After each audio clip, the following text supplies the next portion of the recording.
যখন আমি শহরে আসলাম তখন আমার খালার বাড়িতে থাকতে হয়েছিল। আমার খালাতো বোন যে আমার থেকে বয়সে ছোট, তার সঙ্গে একই ঘরে থাকতাম। প্রতিদিন যখন কাজ থেকে ক্লান্ত হয়ে আমি আমার বিছানায় শুয়ে পড়তাম, আর সে আমার পাশে ঘুমাও। সেই রাতে বাড়ি ফিরতে একটু দেরি হয়ে গিয়েছিল। বাড়িতে ঢুকে বিছানায় গিয়ে শুয়ে পড়লাম। চোখ বন্ধ করে বিশ্রাম নিচ্ছিলাম। কিছুক্ষণ পর সে আমার পাশে বসল। নিঃশব্দে মাথায় হাত বুলিয়ে দিন। তারপর ধীরে ধীরে আমার পায়ের কাছে বসে শান্তভাবে মেসেজ করতে লাগল। সে আমাকে বলল, যতক্ষণ না তুমি পুরোপুরি না ঘুমাচ্ছ, আমি তোমার পাশে আছি। এই বলে সে আমার পা ম্যাসাজ করতে, তারপর পা মালিশ করার নামে আমার সাথে যা করেছিল তা শুনলে তোমাদের হুঁশ উড়ে যাবে। সেদিন সকালে শিখা আর আমি দুজনেই বাড়িতে ছিলাম। শিখা এসে আমার দিকে এগিয়ে এসে বলল, ভাইয়া, যদি কিছু প্রয়োজন হয় তবে নিজে বিদায় জানাতে পারো। সে আমার সামনে এসে দাঁড়ালো এবং আন্তরিকভাবে হাত বাড়িয়ে দিন। তার এই আচরণে আমি কিছুটা অবাক হলাম। তার মধ্যে নতুন এক ধরনের আত্মবিশ্বাস ফুটে উঠেছে। সে আমায় বলল, যা ইচ্ছে করতে পারে, তবে আমাকেও কিছু সাহায্য করতে হবে। আমার খালাতো বোন দেখতে অনেক সুন্দর ছিল। তার চলাফেরা, আচার আচরণ আমাকে মুগ্ধ করত। তার গায়ের রং ছিল ফর্সা। শহরে থাকার কারণে সে সবসময় ছোট পোশাক পরে থাকত। এই পোশাকে তাকে অসাধারণ লাগত। কিন্তু সে আমার সাথে এমন কিছু করবে সেটা আমি ভাবতেও পারিনি। আজকের গল্পটা শুনলে তোমাদের মাথা গরম হয়ে যাবে। আশা করছি তোমাদের ভালো লাগবে, তাই কেউ মিস করো না। আমার নাম অনেক। যে ঘরে আমি থাকছিলাম, প্রথমে ভেবেছিলাম সেই মেয়ে বয়সে বেশ ছোট হবে, কিন্তু পরে বুঝলাম তেমন নয়। আমি কাজের প্রয়োজনে শহরে এসেছিলাম এবং খালুর বাড়িতে থাকছিলাম, কারণ মা চাইছিল না যে আমি অন্য কোনো জায়গায় থাকি। মা বলেছিলেন, শহরে তো তোমার খালুর বাড়ি আছে, সেখানে থাকাই ভালো। শহরে এসে একটি ভালো বেতনের চাকরি পেয়েছিলাম। যখন খালুর বাড়িতে পৌঁছলাম দেখি বাড়িটি বেশ ছোট। আমাদের গ্রামে বড় বাড়িতে থাকতাম, আর এখন শহরে এই ছোট্ট বাড়িতেই থাকতে হবে। এই বাড়িতে একটি ছোট রান্নাঘর, একটি বেডরুম এবং একটি ছোট হলরুমে ছিল। বাড়িতে খেলখাল আর তাদের মেয়ে থাকত। খালু গ্রামের সবার কাছে বলতেন যে শহরে তার বড় বাড়ি আছে।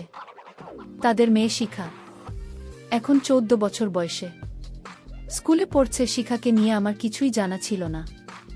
যখন সে আমার জন্য এক গ্লাস জল নিয়ে এলো, আমি অবাক হয়ে দেখলাম। শেষবার যখন দেখেছিলাম তখন সে মাত্র 9 বছর ছিল। এখন সে অনেক বড় হয়ে আরও সুন্দরী হয়ে উঠেছে। আমি জল খেলাম। এরপর খালা আমার জন্য কিছু নাস্তা নিয়ে এলেন। আমার খালু আমাকে দেখে বেশ খুশি হয়েছিলেন, কারণ মা আগেই তাকে বলে রেখেছিলেন যে আমি কিছুদিন শহরে তাদের বাড়িতে থাকব। যদিও আমার একটি ভালো বেতনের কাজ ছিল, মা বরাবর বলতেন যে অন্য ছেলেদের সাথে থাকলে আমি হয়তো খারাপ হয়ে যাব। তাই মায়ের ইচ্ছাতেই খালুর বাড়িতে থাকার সিদ্ধান্ত নিয়েছিলাম।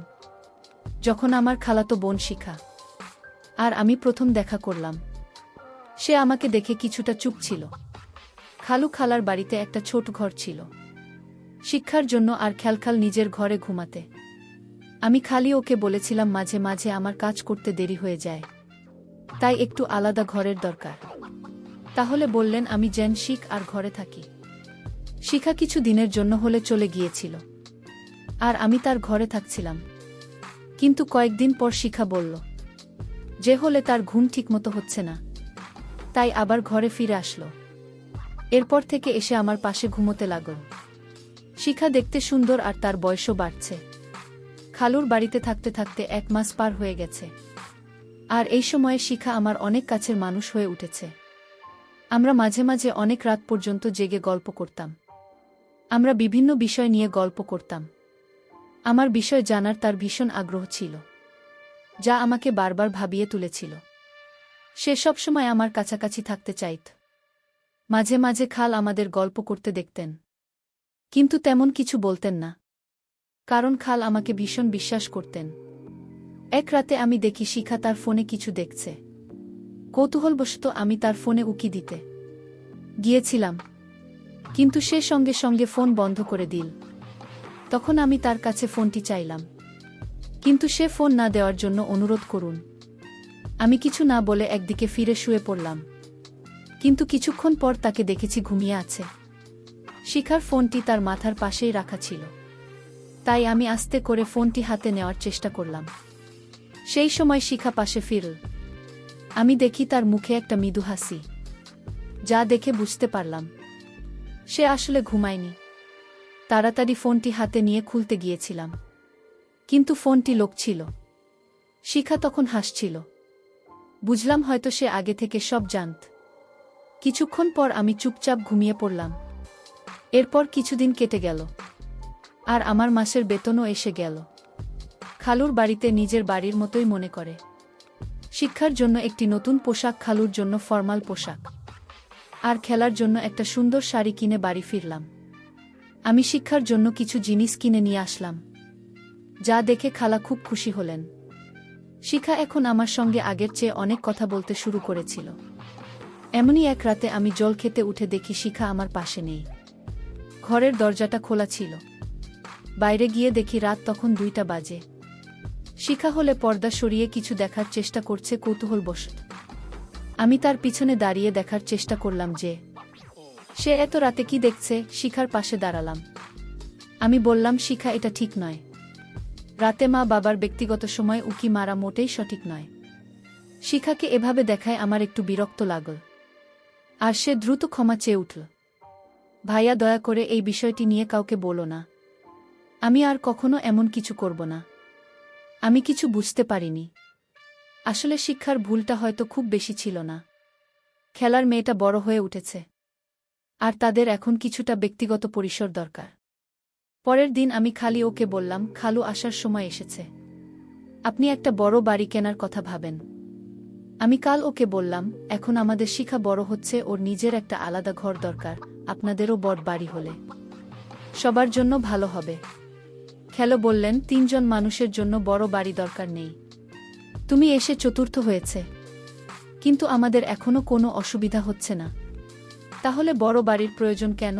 খালুর এই উত্তর শুনে আমার মুখটা একটু মলিন হয়ে গেল।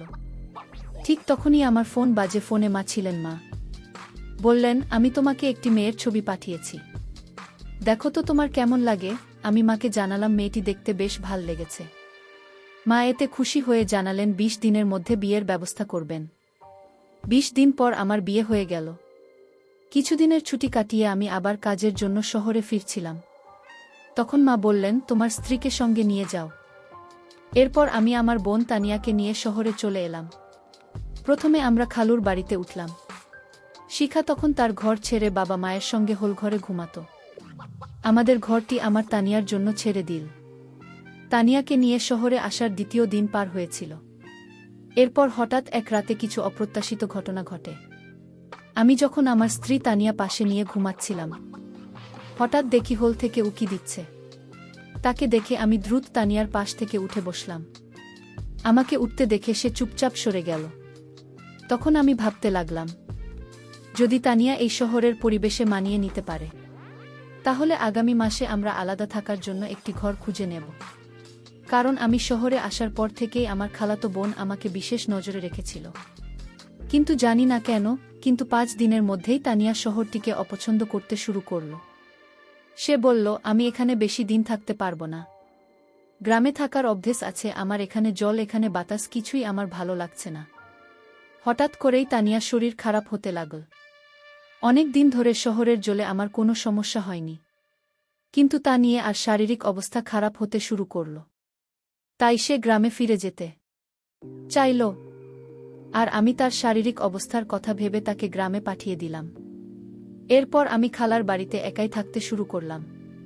তানিয়ার প্রতি আমার যতটা ভালোবাসা থাকার কথা ছিল, ঠিক তত যেন অনুভব করছিলাম না। তার ছবি দেখে যেমন ভেবেছিলাম, বাস্তবে তেমনটা ছিল না। বিয়ের সময় তাকে দেখেছিলাম খুবই আকর্ষণীয়, কিন্তু বিয়ের পর মেকআপ ছাড়া দেখলে তাকে কিছুটা আলাদা লাগত। আমার স্বপ্নের মতো ছিল না।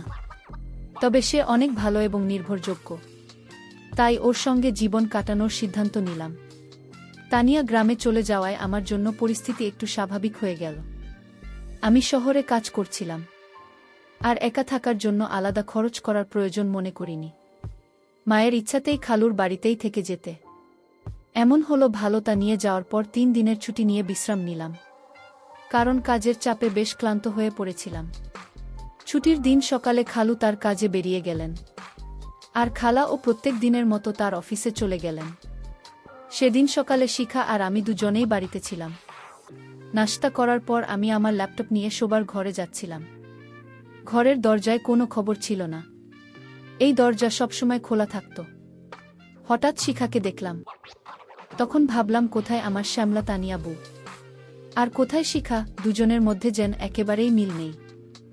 তো এতদিন শিখা আমার আশেপাশে ছিল, কিন্তু কখনো তাকে এভাবে দেখিনি। তার উজ্জ্বল গায়ের রং দেখে এক মুহূর্তের জন্য মনে হলো ভাগ্য যেন আমার সঙ্গে একটু খেলা করছে। তারপর তার কালো লম্বা চুলের দিকে তাকালাম, যা আমার মনে এক অদ্ভুত সাড়া জাগিয়ে তুলল। কিছুক্ষণ পর আমি যখন ঘর থেকে বের হলাম, তখনও তাকে দেখছিলাম, আর মনে হচ্ছিল সত্যিই অসাধারণ সুন্দর। খেলখাল সাধারণত মধ্যবিত্ত হলেও শিখার সৌন্দর্য যেন। সেদিন রাতে শিখা আমার ঘরে এসে বলল, ভাবি তো গ্রামে চলে গেছেন, এখন আমি আবার আমার ঘরের শান্তিতে শুতে পারব। তাই আমি তাকে আগের মতো আমার ঘরে এসে অনুমতি দিলাম। সেই রাতে ঘর অন্ধকার ছিল, আর কিছুক্ষণ পর আমি শুনলাম কারো পায়ের শব্দ। ঘরের আলো জ্বালিয়ে দেখি শিখা তার আলমারি পোশাকের কাছে দাঁড়িয়ে আছি। কিছুক্ষণ পর আবার একবার আলো জ্বালান। তখন দেখলাম শিখা এমনভাবে দাঁড়িয়ে আছে। তাকে এইভাবে দেখে আমি একটু আকস্মিক পেলাম। তারপর আবার আলো বন্ধ করে ঘুমিয়ে পড়লাম। পরের দিনও আমার ছুটি ছিল, কারণ আমার পুরো 3 দিনের ছুটি ছিল। তখন আমার এক বন্ধু প্রস্তাব দিল, চলো আজ কোথাও ঘুরতে যায়। দুপুরে আমরা বের হলাম, আর তখনই দেখলাম শিখা বন্ধুদের সাথে বসে গল্প করছে। এরপর আমি উঠে গিয়ে শিখার সাথে দেখা করলাম এবং জিজ্ঞাসা করলাম এটা কি হচ্ছে। সে আমাকে তার এক বন্ধুর থেকে আলাদা করে নিয়ে বলল, আমি আজ রাতে তোমার সব প্রশ্নের উত্তর দেব। তুমি এখন এখান থেকে চলে যাও প্লিজ। আর হ্যাঁ, আমি না বলা পর্যন্ত চুপ থেকো। এরপর রাতে কালু খা ঘুমিয়ে যাওয়ার পর আমি শিখার কাছে গেলাম এবং জিজ্ঞাসা করলাম, আচ্ছা এখন বল। শিখা বলল, এটা হল উচ্চমানের জীবনের কিছু অংশ। কেন আমি কি এভাবে থাকতে পারি না? শিখার 18 বছরের একটি মেয়ে হলেও তার কথাবার্তা ও আচরণে এক ধরনের পরিবর্তন লক্ষ্য করলাম। সেদিন রাতে আমি তাকে দূরে রেখে শুয়ে পড়লাম এবং সকালে ওঠার আগে ঘর থেকে বেরিয়ে গেলাম। আমি বসার ঘরে বসে সকালের নাস্তা করছিলাম। তখন দেখলাম শিখা একটু অস্বাভাবিকভাবে হাঁটছে। বুঝতে পারছিলাম না কেন সে এমনভাবে হাঁটছে। মনে হলো হয়তো তার পায়ে কিছু হয়েছে। যখন খালা শিখাকে এভাবে হাঁটতে দেখলেন, তিনি জিজ্ঞাসা করলেন, শিখা তুমি ভাবে হাঁটছ কেন? শিখা বলল, আমি পায়ে ব্যথা পেয়েছি। আমার কাছে ব্যাপারটা স্বাভাবিক মনে হচ্ছে না, কারণ শিখা হঠাৎ করে ব্যথা পাওয়ার কোনো কারণ নেই।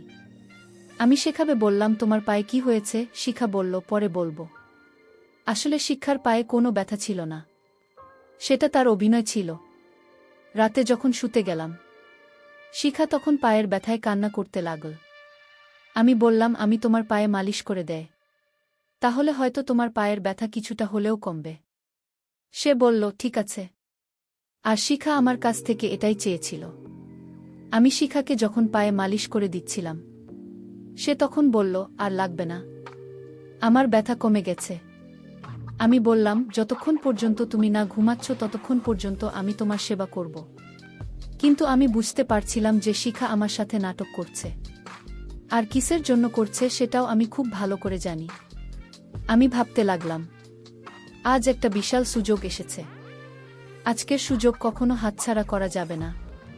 আর সেদিনই আমি তার সকল কিছু মহামূল্যবান সম্পদ চুরি করে নিয়েছিলাম।